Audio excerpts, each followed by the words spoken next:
Jika hati kita terasa kosong, jangan cari pelarian, cari cahaya. Nah, karena narasumber kita ini iklim cahaya. Cari cahaya, dan cahaya itu ada di dalam Al-Quran. Mari kita jadikan Al-Quran ini bukan sekedar bacaan, tapi kekuatan untuk diri kita sendiri dan seluruh umat Islam yang ada di dunia.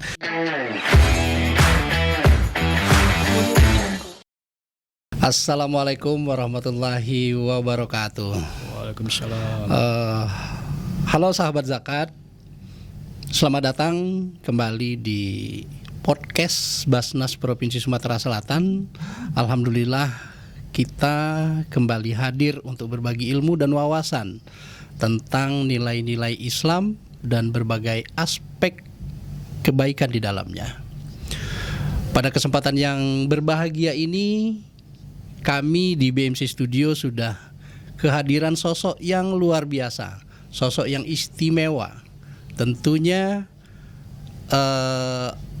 orang yang berkompeten untuk membahas materi yang akan kita diskusikan pada hari ini. Sahabat BMC Lovers dimanapun Anda berada, apa tema kita pada hari ini?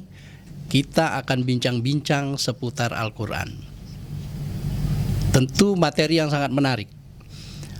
Al-Quran yang selalu menjadi pedoman hidup bagi kita, bagi umat Islam di seluruh dunia. Dan alhamdulillah di negara kita Indonesia, Al-Quran juga memiliki badan terstruktur yang dibentuk oleh pemerintah yang dinamakan Lembaga Pengembangan Tilawatil Quran. Sudah hadir bersama saya Bapak Al-Ustadz Dr. Andes Haji Iklim Cahya, Magister Manajemen, Pak Ustadz ya. Ya, beliau di Lembaga Pengembangan Tilawatil Quran Provinsi Sumatera Selatan, berdasarkan biodata yang kami terima, menjabat sebagai Kepala Bidang IT, Publikasi dan Dokumentasi. Ya, singkatnya Humas ya. Ya, alhamdulillah kita akan berbincang-bincang tentang RPTQ Provinsi Sumatera Selatan dan Al-Quran.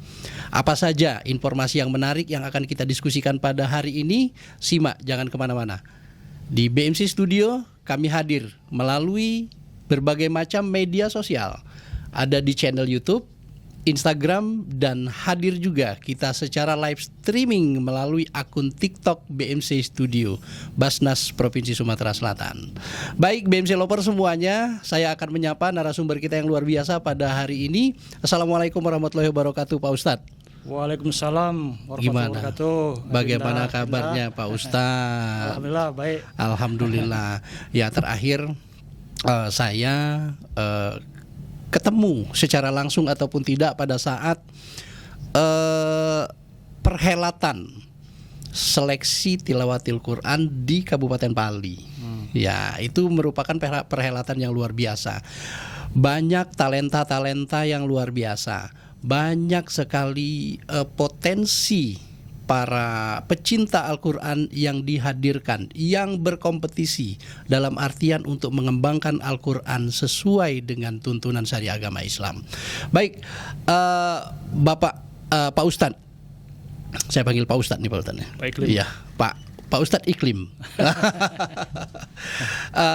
Bisa diceritakan sedikit nih Pak tentang LPTQ Provinsi Sumatera Selatan nih Pak. Ya. Terima kasih Adinda Hendra Praja ya, sebagai host kita hari ini. Tentu semuanya mungkin sudah kenal di saluran ini. Saya Adinda mewakili LPTQ Provinsi Sumatera Selatan. Kebetulan para petinggi kita lagi ada kegiatan. Ya. Ketua harian Kiai Haji Mudrik Kori ada tugas. Lalu wakil ketua harian Ustaz Iskandar juga ada tugas. Dan sekretaris Ustaz Agus Jaya sekarang sedang menunaikan ibadah haji. Masya Allah. Nah, jadi saya diperintah diperintah pada hari ini itu podcast dengan Adinda Hendra ini. Jadi terkait dengan LPTQ Provinsi Sumatera Selatan, ini merupakan tahun terakhir periode 2021-2025. Berapa tahun nih Pak Ustadz? 4 tahun. Oh, 4 tahun masa kepengurusan. Ya, masa kepengurusan 4 tahun, terakhir nanti bulan Desember. Bulan Desember tahun 2025. Tahun ini Pak Ustadz ya. Iya. Oke. Nah, jadi LPTK ini memang seperti dikatakan tadi itu lembaga yang dibentuk pemerintah, khususnya oleh Kementerian Agama, lalu bekerja sama dengan Kementerian Dalam Negeri. Nah, untuk di daerah itu tentu menjadi tugas kepala daerah. Kepala daerah. Dalam ini gubernur bersama dengan Kanwil, Kakanwil, Kementerian Agama Sumatera Selatan. Nah, jadi memang selain lembaga pemerintah ini dibentuklah pengurus dari kalangan, terutama dari kalangan ulama, para kiai, ustadz, tokoh-tokoh akademisi Muslim. Nah, tapi di luar itu ada juga ya bukan ustadz atau mungkin bukan kiai kan, seperti saya ini sebenarnya bukan ustadz. Oh, okay. Saya basicnya wartawan. Oh, oke. Dan juga berkecimpung di politik. Nah, makanya itu saya mendapat tugas ketua bidang IT, publikasi dan dokumentasi. Nah, hari ini kita bicara tentang LPTK ini, alhamdulillah selama lebih kurang hampir 4 tahun ini secara prestasi Rida, alhamdulillah berkat kerjasama yang baik antara pemerintah provinsi Sumatera Selatan, Pak Gubernur, Pak Wagub, kemudian Biro Kesra, dan juga dari Kakanwil Kementerian Agama Sumatera Selatan, dan juga dari pengurus LPTK yang diketuai oleh Kiai Haji Mudrik Qori dan dibantu kawan-kawan lain. Kita terakhir masuk 10 besar nasional itu tahun 2006. Tahun 2006 masuk 10 besar. Masuk 10 besar. Lalu kita katakanlah tanda kutip tenggelam. Alhamdulillah pada MTQ ke 29 tahun 2022 di Banjarmasin, Kalsel, Kalimantan Selatan, kita masuk 8 besar. 8 besar. Iya. Wah. Artinya kembali masuk disebut 10 besar. Itu artinya berapa tahun nih dari 2006 ke lebih kurang 2023? 16 tahun. 16 tahun. Yang tadinya tenggelam muncul langsung masuk ke 10 besar. Ya, masuk 10 besar. Luar biasa. Tepatnya ranking ke-8. Nah. Lalu kemarin MTQ Nasional ke-30 di Samarinda, Kalimantan Timur, alhamdulillah naik lagi prestasi. Naik lagi. Iya, dari 8 besar menjadi 5 besar. Jadi 5 besar. Kita ini dapat dikatakan terbaik di luar Jawa setelah tuan rumah Kaltim. Oke. Iya, jadi yang ranking itu masih Jawa kan, Jatim, DKI, lalu Jawa Barat, kemudian Kaltim dan Sumatera Selatan. Nah, itu di MTQ. Jadi memang sebetulnya ada dua katakanlah model lomba kan, ada musabaqah tilawatil Quran disingkat MTQ, ada yang namanya seleksi tilawatil Quran. Seleksi tilawatil Quran dan hadis. Nah, kemarin yang di tuan rumahnya di Pali itu STQH. Ya. Seleksi tilawatil Quran dan hadis. Iya. Kalau di tingkat STQH ini kemarin tahun lalu tahun 2023 itu tuan rumah Jambi, Provinsi Jambi. Oke. Dan kita masuk 3 besar. Iya. Jadi alhamdulillah selama 3 tahun ini prestasi Sumsel itu katakanlah artinya jauh lebih baik dibanding sebelumnya.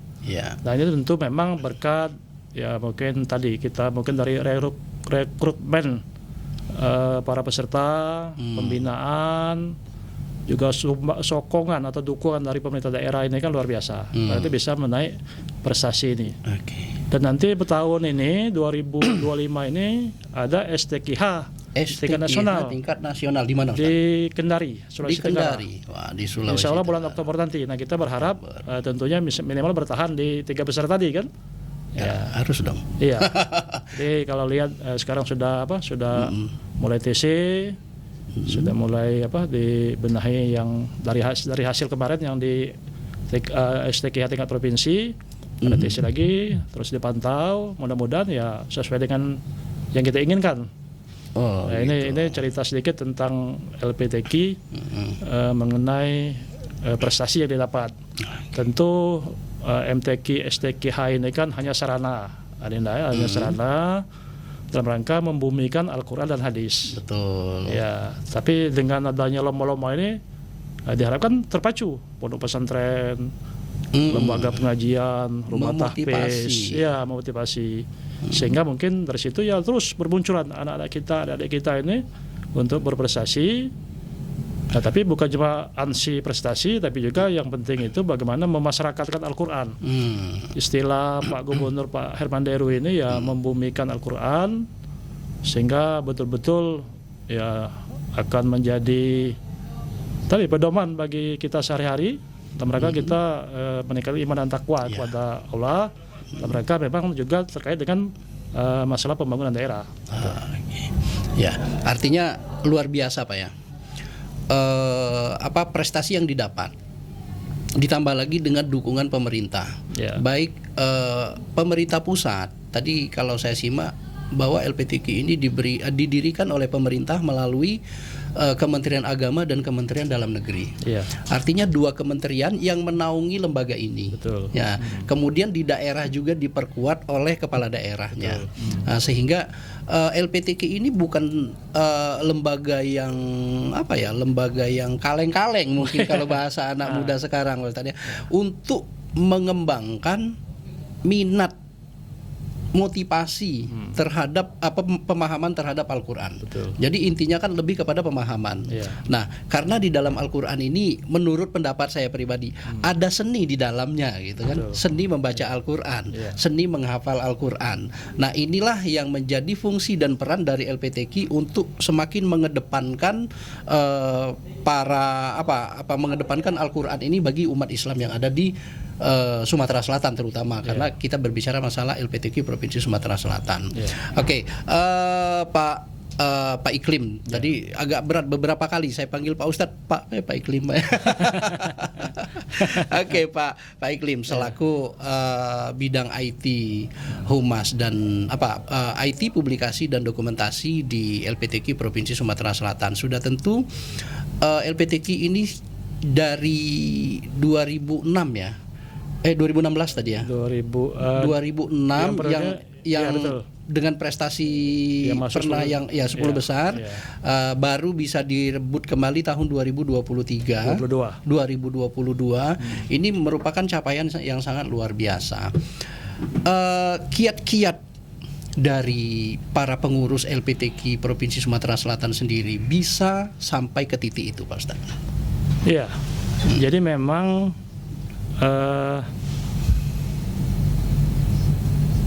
katakanlah sejak dilantik Desember 2021, memang kepengurusan sekarang ini kan yang dipimpin oleh Kiai Haji Mudrik Qori, itu memang diminta untuk memperbaiki prestasi Sumsel Sumatera Selatan di kancah nasional, di ajang nasional baik MTQ maupun STQH. Nah, salah satu yang dibenahi itu adalah sistem penilaian. Ya, sistem penilaian. Nah, jadi sejak 2022 itu kita awalnya mengambil katakanlah belajar tanda kutip dengan Jawa Timur. Masalah live score. Jadi dipelajari lalu oleh kawan-kawan yang memang mengerti IT yang ada di kepengurusan ini dicoba diterapkan di Sumatera Selatan. Jadi setelah peserta tampil beberapa menit itu langsung muncul nilai. Langsung muncul nilai. Jadi transparan. Nah, kemudian juga dengan setiap ada katakanlah bidang-bidang penilaian, misalnya di tilawah itu kan ada tajwid, ada pasoha, ada lagu dan ada suara. Nah, kan setiap bidang ini kan tiga juri, 3 hakim. Nah, mereka ini sudah diatur jangan sampai ada kolusi, jangan sampai mungkin ada katakanlah subjektivitas, maka diatur intervalnya. Jadi jarak nilai itu ada diatur sudah oleh LPTQ. Sehingga tidak bisa bersikap sekehendak hakim. Nah, sudah diatur dan itu diawasi oleh hakim pengawas, oleh pengurus LPTQ, dan juga ada panitera. Ada panitera. Ya. Nah, ini saya kira salah satu yang meningkatkan prestasi ini karena memang penilaian di tingkat provinsi terutama itu karena lebih objektif. Oke. Iya. Lebih objektif. Walaupun memang awalnya agak tersendat karena masalah IT kan, banyak hakim-hakim yang tua yang mungkin gaptek kan. Iya. Nah, tapi ini di BIMTEK diajarkan. Ya. Sehingga alhamdulillah ya sampai kemarin di STK tingkat provinsi di Pali itu ya sudah lebih bagus. Itu yang salah satunya. Kemudian mungkin ya tadi memang dengan dorongan dari pemerintah daerah, dari Kanwil, dan dari pengurus teras LPTQ ini kan, ya kita mengimbau kepada mungkin pondok pesantren, kemudian rumah tahfiz, madrasah-madrasah, kelompok pengajian untuk ya membina anak kita ini supaya lebih tekun belajar kan. Nah, juga dengan pola-pola transparansi itu mereka juga bertambah semangat. Ya, bertambah semangat sehingga mereka merasa ya kalau terbaik ya akan jadi juara kan. Ya, itu. akan jadi juara. Nah, karena itu memang saya sering simak nilai-nilai itu kadang 0, selisihnya. Ada cuma sedikit gitu lah. Jadi memang kemampuan itu ya sudah relatif seimbang ya.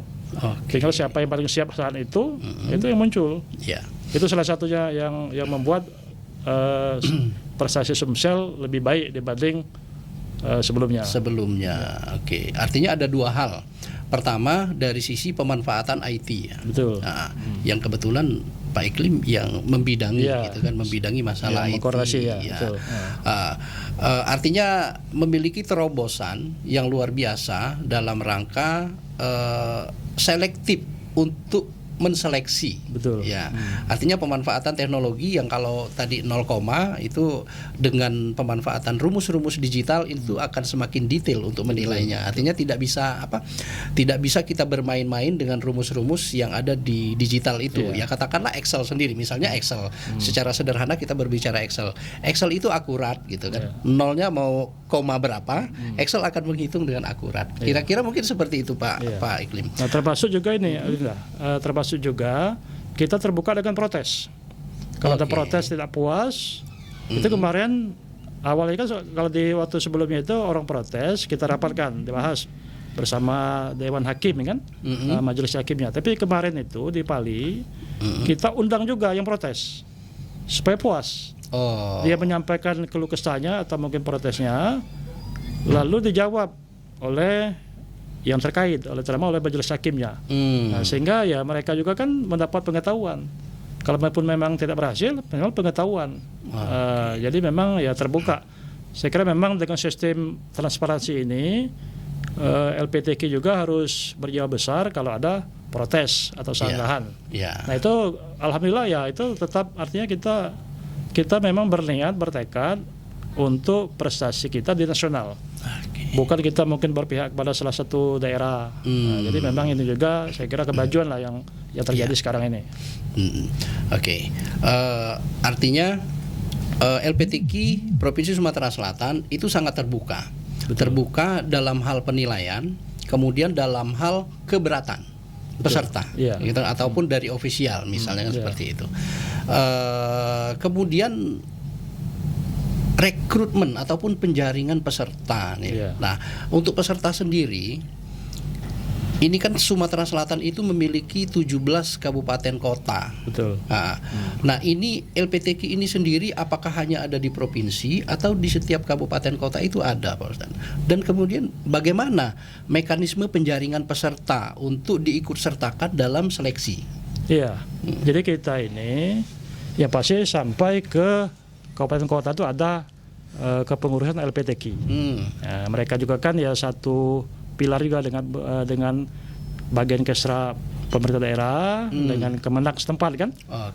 Jadi memang mereka juga setiap tahun melaksanakan seleksi apakah MTQ atau STQH. Nah, memang kita himbau harus mengutamakan penduduk setempat. Tapi memang kita tidak untuk sesama Sumatera Selatan dibolehkan. Misalnya dari Palembang ikut daerah dibolehkan. Karena memang begini, mereka itu kalau sudah melaksanakan ini kan yang terjaring itu kan hanya nomor 1 kan untuk peserta dari daerah bersangkutan. Nomor 2, nomor 3 atau yang kalah itu kan dia otomatis diperbolehkan untuk ikut tempat lain. Nah, jadi memang seperti itu. Jadi katakanlah karena perimbangan kemampuan dari para peserta ini, mereka yang memang bagus kalah di satu tempat ini bisa menang tempat lain. Iya, sehingga pada saat di provinsi mereka ketemu lagi. Iya. Artinya kompetitif, Ustaz. Betul. Ya? Kompetitif. Peluang itu dibuka. Betul. Karena masing-masing daerah itu hanya bisa mengusulkan satu perwakilan peserta. Iya. Artinya kalau memang gagal di satu daerah bisa masuk ke daerah lain. Iya. Ya, tapi dalam wilayah Sumatera Selatan. Ya. Artinya tetap bisa berkompetisi. Iya. Ya, nanti diadulah pada saat STQ tingkat provinsi. Betul. Wah, jadi tidak terbatas artinya. Nah, para yang memiliki potensi untuk juara, misalnya potensi yang merasa saya memiliki kapasitas untuk menjadi calon juara, artinya melalui LPTQ itu diberikan peluang itu. Betul. Jadi tidak harus domisilanya, misalnya KTP-nya Palembang, dia harus ikut Palembang, tidak boleh ikut ke Empat Lawang misalnya. Itu. Jadi gini, kalau memang mungkin di Palembang dia dibina, dia merasa mungkin enak, biasanya nggak mau juga pindah dia. Tapi kalau mungkin merasa dia terlantarkan, atau mungkin kalah di situ, ya wajar kalau dia mungkin berupaya tempat lain. Karena artinya memang belum secara ini belum merata memang. Ada daerah yang mungkin melebihi katakanlah calon peserta ini kan, ada yang masih terbatas. Ya, karena itu mungkin ya yang terbatas ini kan dia mau tak mau harus mengambil dari tempat lain. Ya, jadi sangat luar biasa, Pak, bahwa di Provinsi Sumatera Selatan, sebagaimana yang program yang digagas oleh Bapak Gubernur kita, Pak Haji Herman Deru, itu satu desa satu rumah tahfiz. Betul. Artinya ini kan menjadi wadah untuk menjaring para calon juara. Nah, artinya begitu banyak potensi untuk diperebutkan, banyak potensi untuk diperjuangkan. Jadi tidak ada alasan sebetulnya Pak Ustadz ya untuk mengatakan tidak punya peluang untuk masuk ke jenjang kompetisi yang lebih tinggi. Karena di setiap desa itu sudah ada rumah tahfiz yang ada yang sudah digagas oleh Bapak Gubernur Provinsi Sumatera Selatan. Oke, Pak Ustadz, ini saya kadang harus Pak Ustadz gitu kan, kadang Pak Iklim ini yang nyamannya aja lah Pak ya, yang nyamannya saja. Nah, penjaringan yang luar biasa, penilaian yang kompetitif, peluang untuk komplain juga sudah dibuka. Artinya proses untuk melakukan kompetisi melalui LPTQ Provinsi Sumatera Selatan itu sudah sangat transparansi dan akuntabel. Karena digitalisasi. Digitalisasi ini sangat sangat memudahkan kita. Memudahkan kita. Nah, kemudian Pak Ustadz, bahwa di Sumatera Selatan sudah masuk ke 3 besar untuk di bidang STQH. Nah, tahun ini akan ada di Kendari. Targetnya seperti apa nih dari LPTQ Provinsi Sumatera Selatan? Jadi memang target ini kan diberikan itu kan oleh pemerintah daerah, oleh pemerintah provinsi melalui Biro Kesra kan. Memang logikanya itu kan keinginan kita itu kan ingin naik. Mungkin dari 3 besar jadi 2 besar. Nah, tapi memang kita harus menyadari juga daerah-daerah lain itu juga kan berupaya keras. Apalagi kalau daerah yang memang sudah terbiasa juara kan, macam Jawa Timur, DKI Jakarta, lalu juara bertahan lah. Lalu Jawa Barat, tuan rumah biasanya kan. Kaltim juga dia terus melaksanakan BIMTEK. Nah, jadi memang itu bukan hal yang mudah kan. Nah, tapi memang kita bertekad setidaknya bertahan di 3 besar ini. Itu yang pernah disampaikan oleh ketua kita, oleh Pak Sunarto sebagai PLT ASN 1 dan juga Kepala Biro Kesra, bagaimana supaya berupaya. Nah karena itu memang ini akan terus dilakukan TC, baik mungkin offline, online, mungkin secara training camp, atau mungkin ada lagi istilahnya pemantapan. Nah memang dari segi katakanlah apa ya, potensi anak-anak kita ini kan bagus sebetulnya. Iya. Nah, bagus. Tinggal lagi ya memang harus dipoles, dan terutama sekali yang saya lihat perlu juga dikuatkan itu masalah pembinaan mental. Pembinaan mental. Ya. Sebagai contoh kita ini nih, di bidang tilawah dewasa putra ini kan mungkin kenal dengan namanya Husni Mubarok. Iya. Nah, beliau itu Ananda Adinda Husni Mubarok ini, setahu saya dalam periode kepengurusan sekarang ini sudah 3 kali juara 1 di Sumsel. Dari 2022 MTQ, lalu 2023 STQ, 2024 MTQ lagi, dan 2025 ini. Nah, 4 kali. 4 kali juara cuma tingkat provinsi. Tingkat provinsi. Cuma di nasional ya katakanlah belum ya. belum signifikan yang dicapai itu. Nah, saya kira memang ya mungkin di samping masalah teknis, mungkin cara apa berlomba, juga masalah mungkin mentalitas. Nah, termasuk juga yang lain-lain. Nah, itu. Jadi memang saya sudah bicara dengan pimpinan, dengan ketua LPTQ, pengurus teras LPTQ ini, bila perlu dilakukan semacam psikotes atau mungkin pembinaan mental yang lebih baik gitu kan. Mungkin sudah ada simulasi lomba-lomba mungkin di tempat umum, atau mungkin dia katakanlah mentalnya harus. Sebab kalau mental ini jatuh, atau grogi, atau mungkin kurang percaya diri, nah khawatirnya untuk lomba kan ini tampil tidak maksimal. Posisi teratas lah mental gitu kan. Betul. Nah, mungkin kalau kita menganalogikan dengan dunia public speaking misalnya kan, itu sama dengan berbicara, seni dalam berbicara gitu kan. Berbicara itu sendiri ketika tidak memiliki mental yang kuat, mental yang cukup, dan jam terbang yang yang mumpuni, inilah yang bisa menjatuhkan komunikasi seseorang. Betul. Apalagi ini berbicara tentang Al-Quran gitu kan, membaca ayat suci Al-Quran yang semua harus diperhatikan secara detail. Nah, kira-kira kalau demam panggung, cacat itu tadi. Cacat. Oke. Pak Ustadz, potensi yang luar biasa di Sumatera Selatan menjadikan LPTQ ini sebagai penghantar para pejuang-pejuang Al-Quran itu masuk ke kancah nasional, sehingga masuk ke 3 besar.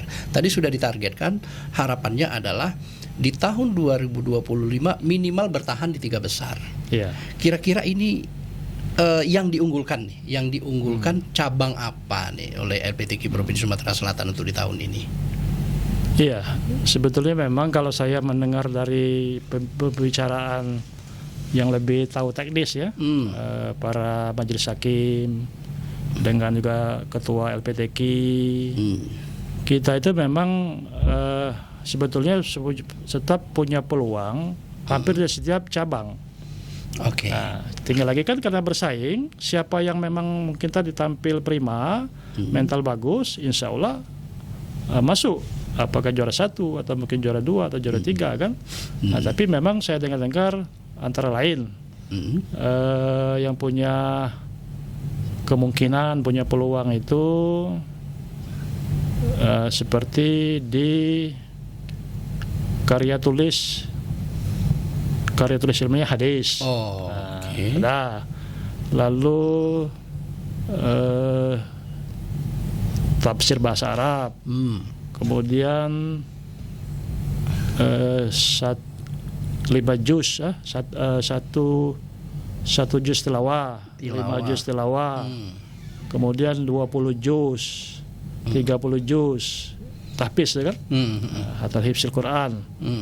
Itu punya ya potensi, termasuk juga di hadis 500, hadis 100. Katakanlah ya sebetulnya siapa yang paling siap tampil, insya Allah ada Berpeluang prestasinya untuk jadi juara. Iya, karena memang hampir merata ya kekuatan apa dibanding mungkin STQH 2023 dulu, ini lebih bagus ini ya potensinya. Nah, tinggal lagi pada saat tampil gimana ya, kita berharap memang istilahnya mereka tuh tampil ikhlas. Jangan terbebani, jangan merasa rendah diri, jangan sombong, tapi kan jadi memang tampil ikhlas. Nah, karena ini yang terus akan juga dibina selain memang masalah-masalah. Lalu memang setelah TC ini kan terus TC sampai menjelang hari keberangkatan kita ke Kendari. Nah, apakah mungkin secara online atau offline atau mungkin berguru langsung ke tempat katakanlah pelatihnya gitu kan. Nah, itu akan dilakukan sesuai dengan apa yang pernah dilakukan selama ini. Mudah-mudahan ada support ya lebih dari mungkin dari masyarakat gitu kan, untuk bila perlu mungkin ada yang memberi bonus sebagai semangat kan. Nah, kalau misalnya Basnas memberi bonus itu luar biasa. Iya, artinya itu apa tadi ya, langkah yang dilakukan oleh LPTQ Provinsi Sumatera Selatan kepada yang sudah keluar juara di tingkat provinsi itu dilakukan training center. Betul. Dilatih kembali, ditajamkan kembali. Ini materi apa saja biasanya? Iya, materi itu kan terkait dengan tadi teknis ya. Teknis. Ya tadi kalau dia tilawah bagaimana tajwidnya, bagaimana pasohanya, bagaimana lagu dan suaranya, itu kan di apa tuh? Kan pasti pelatih tahu ini kelemahannya gini. Nah, ini harus begini kan gitu. Kalau mungkin di tahfiz hafalannya, termasuk mungkin ya, itu tilawah juga, walaupun di tahfiz pasti tilawahnya dinilai juga. Artinya masih tetap harus dilakukan TC. Betul. Karena pada saat STQH seleksi itu kan Dewan Hakim kan itu kan sudah menilai. Betul. Seperti yang sudah disampaikan tadi, tajwidnya, kemudian makhrijatul hurufnya dan lain sebagainya yang berkaitan dengan bacaan ayat suci Al-Qur'an. Artinya sudah final nih. Mereka dinyatakan sebagai yang terbaik di antara peserta yang lain untuk di lingkungan Provinsi Sumatera Selatan. Setelah dinyatakan itu artinya akan ada TC lagi untuk dinilai kembali atau seperti apa nih? Jadi memang TC ini untuk meningkatkan kemampuan ya. Meningkatkan kemampuan. Skill. Nah, tapi tetap dinilai. Masalah kalau mungkin tidak disiplin atau mungkin merosot kemampuannya, kita ada cadangan. Jadi didaftarkan dua orang. Jadi sebagai katakanlah utama dan cadangan. Jadi kalau yang utama ini tidak siap atau menganggap sudah sepele sehingga dia tidak disiplin, tidak latihan kan, lalu merosot kemampuannya, bisa saja cadangan yang tampil. Dan itu memang sudah pernah dilakukan. Artinya jangan berpuas diri sebagai juara apabila rentang waktu setelah dinyatakan juara tingkat provinsi, kemudian menunggu masa lomba kompetisi tingkat nasional, apabila ini kualitasnya menurun. Pada saat ini pengasahan, ya ini kan diasah lagi artinya kan, ya jangan kecewa artinya untuk tidak diikut sertakan. Jadi karena itu kami mengajak, kami mengimbau kepada anak-anak, adik-adik yang katakanlah pemenang yang ikut TC awal tadi untuk tidak berpuas diri, terus mengasah kemampuan, apakah dengan pelatih atau secara mandiri. Nah, karena memang ya saya katakan motivasi mereka itu kan, kalian ini kan perwakilan dari lebih kurang 8 juta masyarakat penduduk Sumatera Selatan.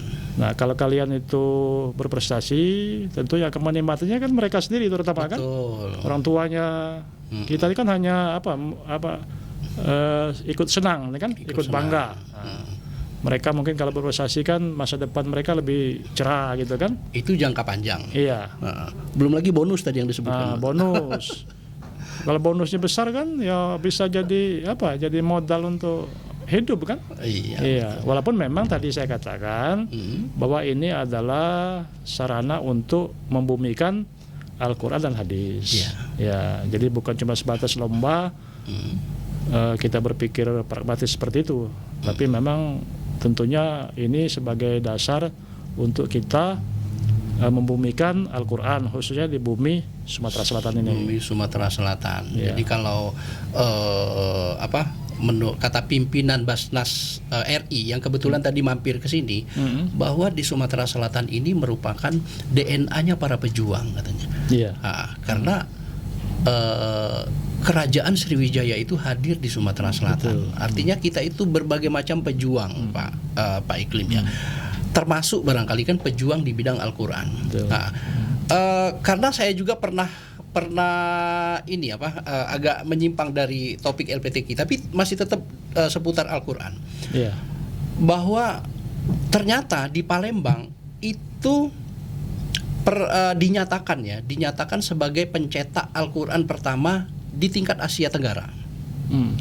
Ada seorang sejarawan dan buktinya juga sudah ada. Yeah. Nah, kita di Basnas kebetulan pernah menggandakan, Pak Ustaz.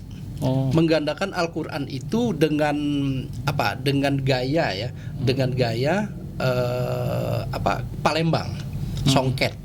Songket. Nah, ternyata itu ada. Nah, ini mungkin dari LPTQ Provinsi Sumatera Selatan bisa juga nih mendalami dan menggali itu. Yeah. Karena kita pernah hadirkan, kita juga pernah membentuk tim dengan tim sejarahnya Al-Quran itu, dan penelitinya juga sudah banyak.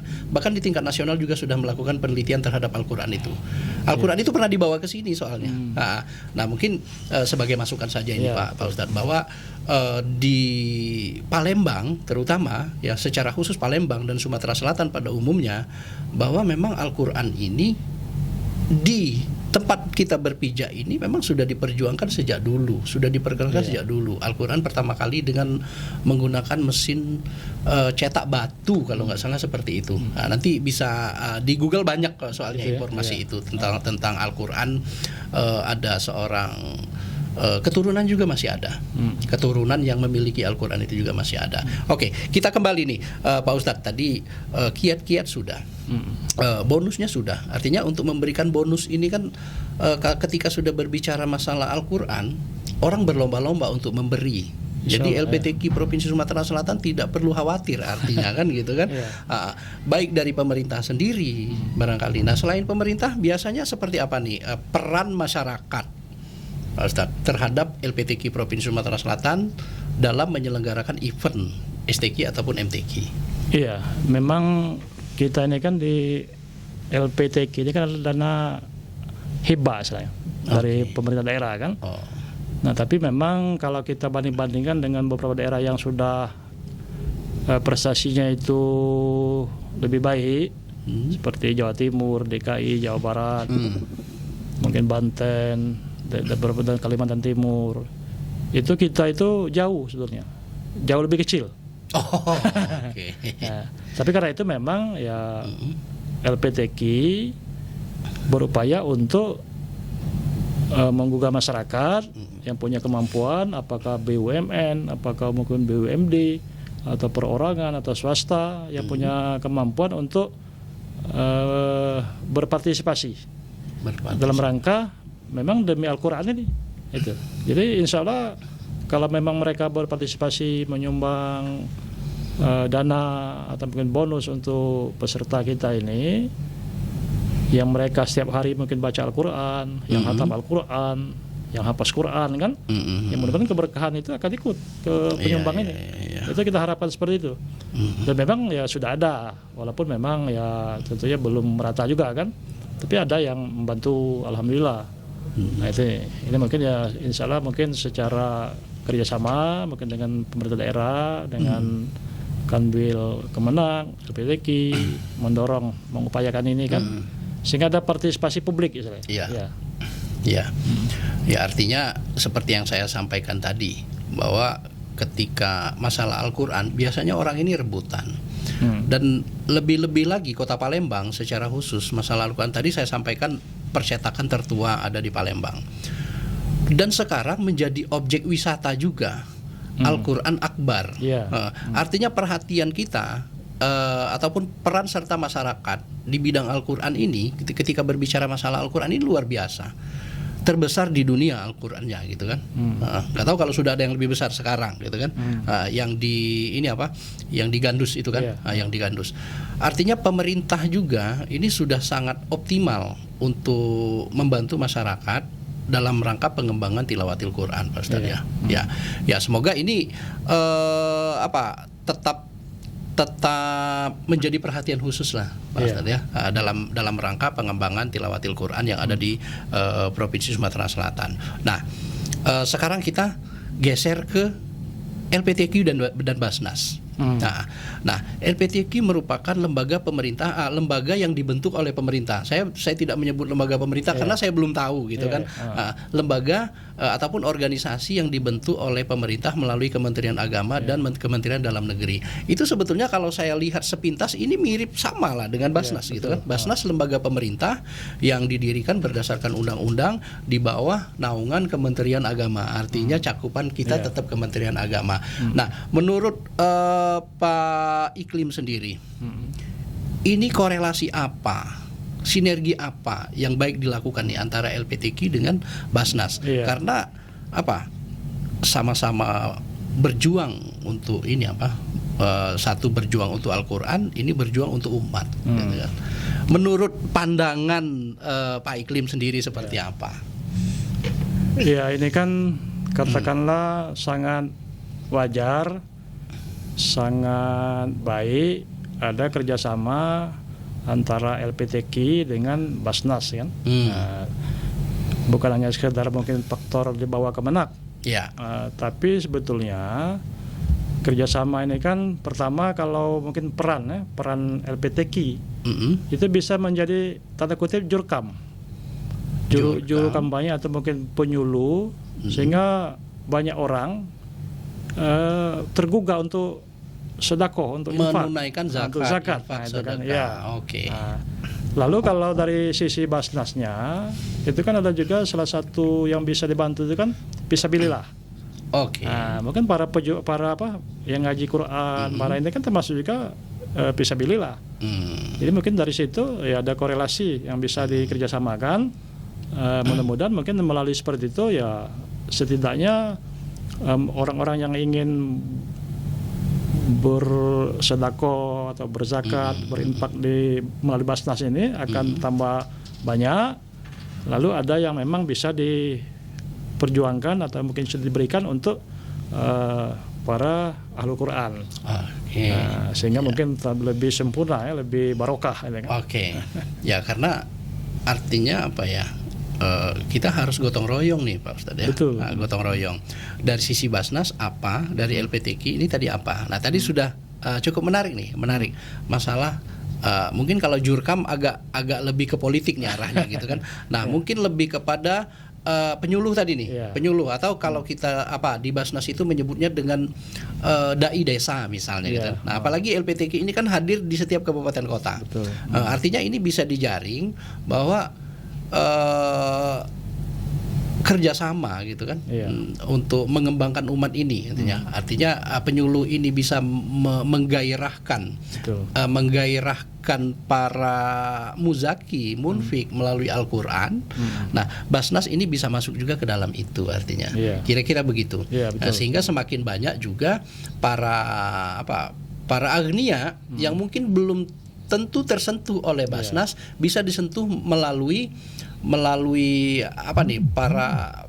para pecinta Al-Quran ini gitu kan. Bukan berarti kita tidak cinta, artinya para pejuang-pejuang Al-Quran ini. Karena ada yang kalau saya mengatakan bukan profesi ya kalau sudah berbicara masalah Al-Quran, tapi karena memang kewajiban kita untuk mempedomani Al-Quran itu sendiri. Nah kaitannya mungkin dengan Bukta Aksara Al-Quran. Nah menurut Pak Iklim selaku pengurus LPTQ Provinsi Sumatera Selatan, ada semacam peta nggak nih Pak, atau data yang dimiliki terkait Buta Aksara Al-Quran? Jadi tempo hari pernah terekspos, cuma sifatnya nasional, bukan provinsi. Bahkan sampai lebih kurang 70% masyarakat umat Islam ini yang tidak bisa membaca Al-Quran. Artinya masih buta huruf, buta aksara Al-Quran kan. Nah ini kaget juga kita itu. Tapi ini hasil survei, hasil penelitian. Nah, tapi tidak disebutkan di expose itu provinsi mana atau gimana itu. Secara umum saja. Ya, secara umum.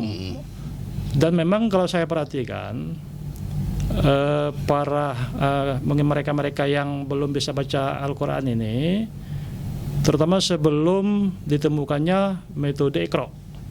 Oke. Nah, kalau mungkin setelah metode Iqra, anak-anak kita ini kan lebih mampu ya, lebih mudah. Tapi mungkin yang sebelumnya itu, yang sekarang sudah mungkin berumur, nak belajar malu, nah, itu mungkin yang masih terjadi ya, yang buta huruf Al-Quran ini. Tapi ada di kampung-kampung tertentu, seperti di Oganilir, ada juga kelompok masyarakat yang sudah berumur, mungkin umur 50, 60 kan, yang belum bisa baca itu, berkelompok belajar. Dan ternyata memang ya lebih gampang, bisa. Oh gitu. Iya. Nah, tapi untuk belajar itu kan, kalau mungkin di internal keluarganya mungkin tidak ada yang perhatian, mungkin belajar di luar kan malu. Iya, itu. Iya. Nah, ini menarik terkait buta aksara Al-Quran. Kira-kira di LPTQ sendiri ada nggak program untuk mengatasi buta aksara Al-Quran itu sendiri? Atau ada lembaga lain yang berkewajiban untuk itu? Jadi sejak awal dulu dia pengurusan yang diketuai oleh Kiai Mudrik Qori ini, itu sudah membuat melalui Rakerdat sudah memutuskan, salah satunya itu meminta kepala daerah, apakah gubernur atau mungkin bupati wali kota, untuk menyurati termasuk sekolah-sekolah atau lembaga-lembaga kantor, supaya setiap hari itu membaca Quran. Nah, lalu untuk anak-anak kita, waktu masuk SMP, minimal dia sampai Iqra 6. Nanti sudah bisa baca merangkai ya, walaupun mungkin terbata-bata kan. Nah, itu ada daerah yang sudah menjalankan. Jadi kita bisa cek. Kalau sudah di SMP itu minimal dia sudah bisa baca. Nah, itu. Kalau di SD diharapkan ya mungkin Iqra 3 gitu, Iqra 2 gitu. Karena memang anak-anak TK ini kan banyak yang sudah belajar di tingkat TPA, tingkat TPA. Nah, jadi disitulah upaya LPTQ untuk mendorong supaya anak-anak kita ini sudah bisa membaca Al-Quran dalam rangka ikut memberantas buta huruf Al-Quran itu. Ada nggak Pak hubungan ataupun hubungan lah antara LPTQ dengan organisasi-organisasi yang memang kebetulan melakukan pembinaan terhadap pendidikan Al-Quran? Kalau di Indonesia lah misalnya ada BKPRMI misalnya, ataupun rumah-rumah tahfiz. Ini ada hubungan terstruktur atau seperti apa nih dengan LPTQ, Bro? Iya, kalau kita lihat ini kan induk Ormas Islam ini kan MUI. Oke. Memang kalau kita lihat untuk TKTPA lebih banyak BKPRMI atau apa satu lagi yang mirip itu kan ada 2 dia itu. Itu TKTPA dibina oleh mereka. Lalu ada juga wadah rumah tahfiz. Rumah tahfiz. Ini baru memang, ini mungkin lebih kepada lokal Sumsel ya. Sejak program Pak Gubernur ini kan. Lalu juga ada kelompok-kelompok pengajian. Kalau di pondok itu kan memang ada lembaga tersendiri juga. Di pondok juga ada? Iya. Yang khusus membidangi masalah terutama mungkin terkait dengan bahasa gitu ngaji lagu kan, atau tahfiz banyak ada yang di pondok itu lebih fokus dia. Iya. Ya itu ya, karena ngaji. Nah, balik ke ngaji lagu, karena saya sendiri nih Pak Iklim identik dengan MTQ itu adalah ngaji lagu gitu kan. Nah ternyata sekarang kan itu kan sudah MTQ itu sudah berkembang kepada hadis gitu kan, karya ilmiah hadis, fikih dan lain sebagainya. Artinya sudah cukup luas ya. Artinya untuk pengetahuan terhadap agama Islam itu tidak hanya dibatasi dengan kompetisi ngaji lagu. Betul. Ya kalau dulu kan kita kenal seperti yang legendaris itu kan Muammar, Kiai Haji Muammar misalnya. Sampai sekarang ketika tilawahnya diputer, orang sudah pasti tahu Haji Muammar gitu kan. ikonik gitu kan. Ya, kalau di Indonesia itu ya Muammar. Kalau di luar negeri itu kan ada Mustafa Ismail yang banyak lagi kan. Kalau di Sumsel kan ada Nasir Cedung dulu kan. Ada Anis Sadap gitu kan, ada Musa Khalil. Zaman-zaman dulu kan. Ada Abdul Rauf.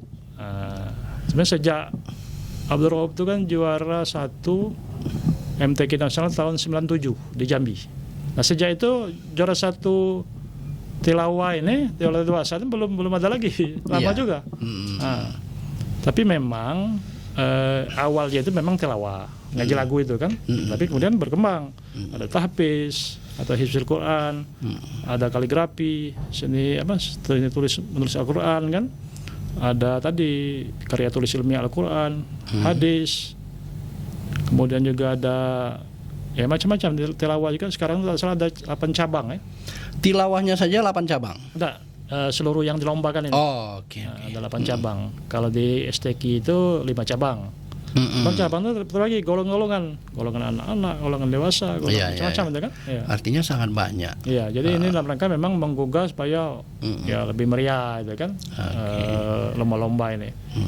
Sehingga mungkin ada yang semangat untuk menghafal Al-Quran, untuk ngaji lagu.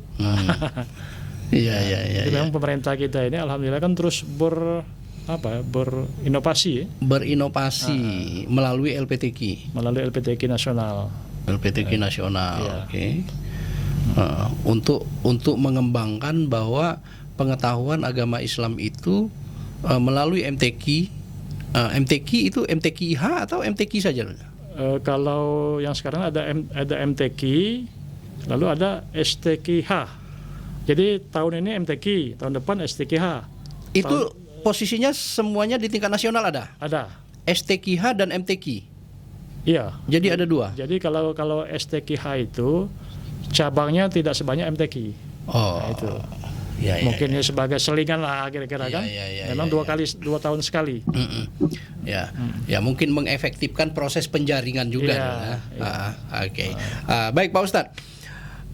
Sudah banyak nih materi-materi yang sudah disampaikan kepada kami, pengetahuan-pengetahuan tentang LPTQ Provinsi Sumatera Selatan, tentang Al-Quran, bagaimana kondisinya di kita Sumatera Selatan. Kita tetap mendoakan semoga para calon-calon juara nih yang sudah saat ini sudah menunggu menunggu ke tingkat nasional, kita mendoakan semoga mendapatkan hasil yang terbaik. Amin. Dan membawa harum Provinsi Sumatera Selatan melalui Al-Quran, karena event yang sangat luar biasa perhelatan Al-Quran ini setiap tahun dilaksanakan mulai di tingkat kecamatan, tingkat kabupaten, tingkat provinsi dan tingkat nasional. Artinya kita memperhatikan ini tidak sembarangan. Betul. Bahwa umat Islam terhadap Al-Quran ini selalu dikedepankan. Begitupun dengan zakat. Dorongan-dorongan kepada masyarakat agar mempelajari Al-Quran, agar menunaikan zakat, semuanya fasilitas sudah disiapkan. Artinya tidak ada alasan nih buat umat Islam di Sumatera Selatan itu untuk tidak bisa mengaji. Betul. Karena di setiap desa sudah ada rumah tahfiz, misalnya BKPRMI-nya juga sudah ada. Itu kan yang insya Allah tidak terlantar lah. Begitupun dengan peranan zakat, misalnya peranan zakat terhadap umat Islam. Tidak ada alasan orang itu untuk tidak bisa bayar zakat, karena kemudahan-kemudahan yang diberikan oleh Basnas juga cukup luas. Tidak bisa datang ke kantor Basnas, ada juga layanan digital. Nah, artinya bagi umat Islam yang ada di Sumatera Selatan khususnya dan Nusantara pada umumnya, dalam rangka pengembangan keagamaan, pemerintah dalam hal ini sudah sangat support luar biasa. Itu kalau yang bisa saya simpulkan dari apa yang sudah kita diskusikan pada hari ini, Pak Ustadz. Terakhir nih Pak Ustadz, harapan nih untuk LPTQ ke depan. Nah, ya tentu kita berharap siapapun nanti yang mungkin dipercaya diamanahnya menjadi ketua LPTQ ini, apa yang sudah dicapai sekarang jangan sampai setback lagi. Oke. Nah, kemudian juga kepada masyarakat ya tentunya melalui MTQ STQH ini di samping memang memotivasi supaya kita lebih tekun untuk menjadi yang terbaik, tapi tentunya juga menjadi katakanlah penyuluh-penyuluh atau mungkin juru-juru kampanye untuk lebih membumikan Al-Quran di bumi Sriwijaya khususnya, dan tentu di terutama lingkungan kita kan seperti itu. Oke, baik. Sahabat Zakat dan BMC Lovers dimanapun Anda berada, luar biasa sekali tadi apa yang sudah disampaikan oleh narasumber kita pada hari ini. Semoga ini menjadi pengetahuan ya buat kita semua bahwa Al-Quran itu sangat luar biasa ya. Sampai di Indonesia, negara kita ini mengakui bahwa kompetisi untuk memotivasi pemahaman Al-Quran itu juga sudah sampai ke tingkat internasional gitu kan. Jadi ketika sudah nasional naik ke tingkat internasional. Jadi tidak ada alasan ya buat BMC Lover semuanya untuk tidak bisa membaca Al-Quran. Jangan sampai kita sekarang di era sekarang ini tidak bisa membaca Al-Quran ya. Nah, insya Allah BMC Lover semuanya kami akan senantiasa hadir ya untuk membersamai teman-teman BMC Lover semuanya dengan pengetahuan-pengetahuan keagamaan yang memiliki makna dalam kehidupan kita sehari-hari. Saya sebelum mengakhiri mungkin ada closing statement nih Pak Iqlip. Iya, jadi kepada seluruh masyarakat Sumatera Selatan, karena tahun ini kita akan mengikuti STQH tingkat nasional, ya tolong mohon doanya, mohon dukungannya, apapun mungkin dalam bentuk doa, mungkin dalam bentuk sumbangan-sumbangan atau bantuan-bantuan, atau mungkin juga katakanlah bonus itu kan nanti kepada para peserta kita ini, sehingga akan menambah semangat mereka kan, dan juga yakinlah apa yang disumbangkan, dibantukan untuk kepentingan Al-Quran itu akan barokahnya itu akan luar biasa. Ya, saya kira itu Dinda Hendra Praja, terima kasih sekali lagi, mudah-mudahan Basnas terus meningkat. Amin. Dan juga ada ke depan ada semacam kerjasama khusus ya antara LPDQ dengan Basnas. Terima kasih. Iya, Masya Allah ya, luar biasa sekali sahabat Zakat BMC Lovers dimanapun Anda berada. Jadi jika ada ini kata-kata hari inilah ya dari saya ya. Jika hati kita terasa kosong, jangan cari pelarian, cari cahaya. Nah, karena narasumber kita ini iklim cahaya. Cari cahaya, dan cahaya itu ada di dalam Al-Quran. Mari kita jadikan Al-Quran ini bukan sekedar bacaan, tapi kekuatan untuk diri kita sendiri dan seluruh umat Islam yang ada di dunia. Dan jangan lupa tunaikan zakat melalui Basnas Provinsi Sumatera Selatan, karena melalui zakat kita bukan hanya menolong sesama, tapi juga menyalakan cahaya di hati yang hampir padam. Wah, luar biasa. Sampai jumpa, sampai bertemu di episode yang akan datang bersama BMC Studio Basnas Provinsi Sumatera Selatan. Saya akhiri, billahi taufiq wal hidayah. Wassalamualaikum warahmatullahi wabarakatuh. Waalaikumsalam.